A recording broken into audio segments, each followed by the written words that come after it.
The Sonoran Desert stretched endless and merciless under the blazing Arizona sun. Late August 1879. Heat waves shimmered off red sand like the devil's own mirage. The first sound that caught cold Devil Maddox's ear was not the wind through saguaro cactus. It was the sharp crack of gunfire and a woman's scream echoing off canyon walls.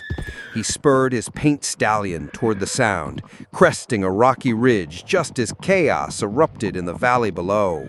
A small wagon train, 3 covered wagons, and maybe a dozen riders was under attack by bandits. Men in brown robes lay scattered in the sand, some still moving, others perfectly still. Near the center wagon, a struggle was taking place. A woman in torn nun's habit fought desperately against 2 bandits trying to drag her toward their horses. Even from the ridge, Cole could see she was young, maybe 25, with dark hair spilling from her white coif as she clawed and kicked. "Bring her alive!" his leader shouted, a thin man with gold teeth. "She's worth more breathing!" The nun managed to break free for a moment, stumbling toward an overturned wagon where small figures huddled. Children, maybe a dozen of them, terrified and crying. Cole had seen plenty of massacres in his 32 years. Usually he rode on. A man wanted in 3 territories couldn't afford to play hero. But something about this scene, the nun protecting those kids, fighting like a wildcat against impossible odds, stirred something in his chest he'd thought long dead. He drew his rifle, aimed carefully, and put a bullet through the heart of the bandit closest to the woman. The man dropped like a stone. Cole's second shot took down the other one, reaching for her. He spurred his horse down the slope, rifle blazing, riding straight into the middle of the fight. "Get the children behind that wagon," Cole shouted to the nun, never taking his eyes off the remaining bandits. She didn't hesitate, gathering the terrified orphans like a fierce mother hen. The bandit leader, Vasquez, Cole realized, screamed orders as his men scattered. The fight was brutal but brief. Cole's experience and surprise gave him the edge. When the gun smoke cleared, 6 bandits lay dead in the sand, including Vasquez himself. The nun emerged from behind the wagon, children clustering around her like chicks around a hen. "Are you hurt?" Cole asked, dismounting. Up close, she was beautiful despite the dust and blood. A gash along her temple bled freely, but her dark eyes burned with intelligence and strength. "No," she said, her French accent thick. "Thanks to you, monsieur." She studied his face, the scars, the hard lines, the eyes that had seen too much. "I am Sister Catherine Moreau, and you are either an angel or the devil himself." Cole almost smiled. "Name's Cole Maddox, and I'm neither." If you're hooked by this desert rescue and wondering what happens next, subscribe now and tell us in the comments, where in the world are you watching from? Catherine knelt among the dead priests, whispering prayers in French. The children, 12 orphans ranging from 6 to 15, watched her with wide, terrified eyes. Cole examined the overturned wagons, salvaging what supplies he could find. Most of the food was scattered, the water barrels smashed. "Where were you headed?" Cole asked, approaching Catherine as she rose from the last body. "Tucson," she replied, wiping tears from her cheeks. "We were establishing a new orphanage. Father Miguel had arranged everything with the church there." Cole looked at the children, then at the vast desert stretching toward the northern mountains. That's 3 days hard riding. These kids won't make it on foot, and we've got maybe 1 day's water left. Catherine's jaw set with determination. "Then we find a way, Monsieur Maddox. I will not let these children die in this desert." He studied her, this slip of French nun who just survived a bandit attack and was ready to march 12 kids across hell itself. There was steel beneath that holy exterior. "One of the wagons is still intact. Wheels busted, but I can fix it. We'll need to travel by night, rest during the day." As Cole worked on the wagon wheel, Catherine organized the children and rationed their meager supplies. He found himself watching her more than he should, the graceful way she moved, how she spoke to each child in their own language, the fierce protectiveness in her dark eyes. "You're not like any nun I've met," Cole said during a rest break, wiping sweat from his brow. Catherine looked up from braiding a little girl's hair. "And what nuns have you met, Monsieur Outlaw?" There was mischief in her eyes, not judgment. "Few enough," Cole admitted, "but they never carried derringers or knew how to calm a spooked horse." Catherine's hands stilled. "I was not always a nun. My father owned vineyards in Provence. I learned many things before I found my calling." Something in her voice suggested the calling had found her rather than the other way around. Cole wanted to ask more, but Pedro, the oldest boy, approached nervously. "Senor Cole, the little ones are scared. They ask if the bad men will come back." Cole knelt to the boy's level. "Not those men, son. I made sure of that. But there are others in the desert. That's why we travel together, why we watch out for each other." Pedro nodded solemnly, then surprised Cole by reaching for his hand. "Sister Catherine says you are our guardian angel." Cole glanced at Catherine, who was pretending not to listen. "Sister Catherine has quite an imagination." But when Pedro ran back to the other children, Cole caught Catherine smiling. "What's so funny, sister? You, a man who claims to be neither angel nor devil, yet you risk your life for strangers. You moved closer, close enough that he could smell the desert sage in her hair. Why, Cole Maddox?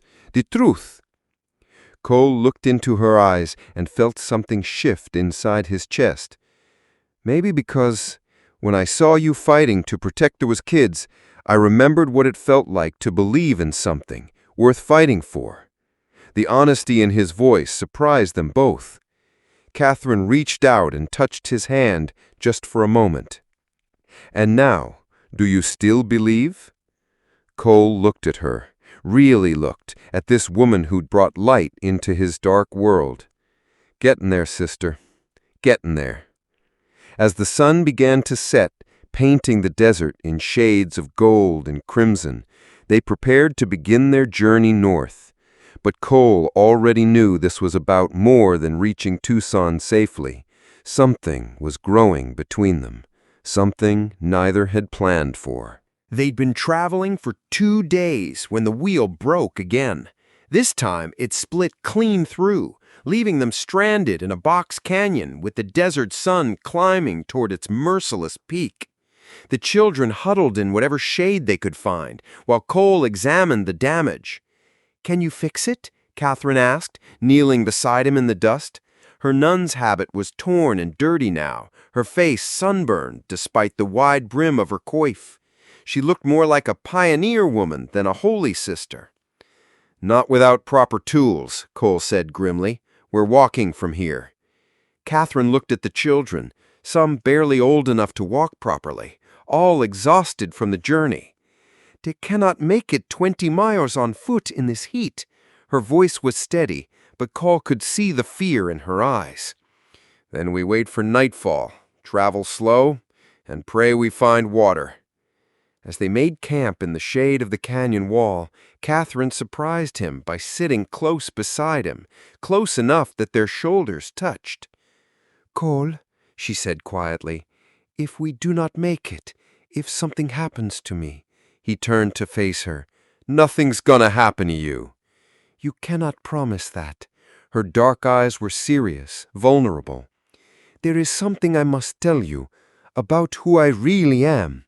Cole studied her face. "Sister, we all have things we'd rather leave buried." Catherine shook her head. "No, this is different. I am not, I was not always—" She struggled with the words. Before she could continue, little Maria, one of the youngest girls, ran to Catherine, crying, "Sister, I am scared. What if we die in the desert like Papa said would happen to bad children?" Catherine gathered the girl into her arms, speaking soft words in French, but her eyes never left Cole's. Later that evening, as the children slept under the stars, Catherine approached Cole where he sat keeping watch.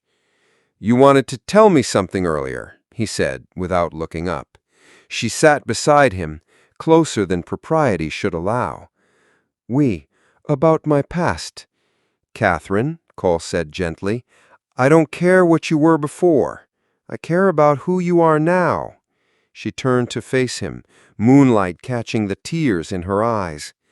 "But what if who I am now is not who you think?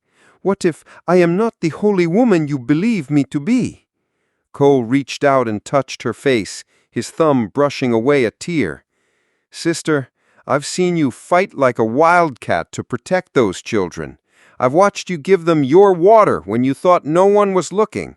I've seen you pray over dead priests and sing lullabies to scared orphans. That's all I need to know." Catherine leaned into his touch, her eyes closing. "You make me want to be the woman you see when you look at me." When she opened her eyes again, Cole saw something that made his breath catch.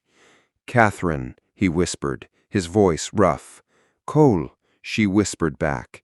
They were leaning toward each other, the space between them charged with electricity, when Pedro's voice cut through the night. "Sister! Men coming! Men with torches!" Cole was on his feet instantly, rifle in hand. Through the canyon entrance, he could see torches approaching, 6 riders, maybe more.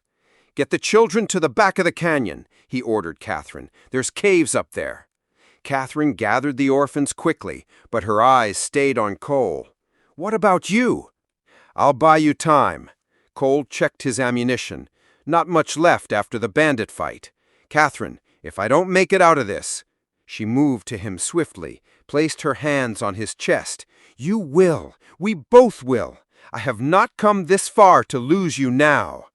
The way she said, "lose you," made his heart skip. "Catherine, what are you saying?" She looked up at him, moonlight revealing everything in her eyes. "I am saying that somewhere between that first gunfight and tonight, I stopped being just a nun traveling with her protector." Cole cupped her face in his hands. "And what are you now?" Catherine's voice was barely a whisper. "A woman falling in love with a man who showed me what it means to truly live." Before he could respond, she kissed him, soft, desperate, full of everything they couldn't say. The torches were closer now. Cole could hear voices, Spanish mixed with English. "Cole," one of them called, "we know you're in there. Come out peaceful and maybe the woman and the kids don't get hurt." Cole recognized the voice, one of Vasquez's lieutenants who'd escaped the earlier fight. "Stay with the children," he told Catherine. "Whatever happens, keep them safe." Catherine gripped his arm. "I am not losing you, Cole Maddox. We survive this together." She pulled out her derringer, and Cole realized she was right. They were partners now, in every way that mattered. "Together then," he said. They positioned themselves at the canyon mouth, using the rocks for cover. When Morales and his men rode within range, Cole and Catherine opened fire as one. The fight was fierce but brief. Catherine's aim was deadly accurate, and Cole's experience turned the tide. When the smoke cleared, Morales lay dead with his men scattered around him. Cole turned to find Catherine watching him with something like wonder in her eyes. "It is over?" she asked. Cole nodded, then pulled her into his arms. "It's over. We're safe." Catherine looked up at him, her coif askew, her habit torn and dusty. "Sister, about what I said earlier, about who I really am." Cole silenced her with a gentle kiss. "I don't care if you were a saloon girl or a banker's daughter. You're the woman who chose to love an outlaw, and that's all that matters to me." Catherine smiled, the kind of smile that could light up the darkest canyon. "Then perhaps it is time I stopped being a sister and started being just Catherine." 3 days later, they rode into Tucson as the sun set behind them. A former outlaw, a former nun, and 12 children who'd found their family in the most unexpected place. Some prayers, Cole realized, were answered in ways you never expected.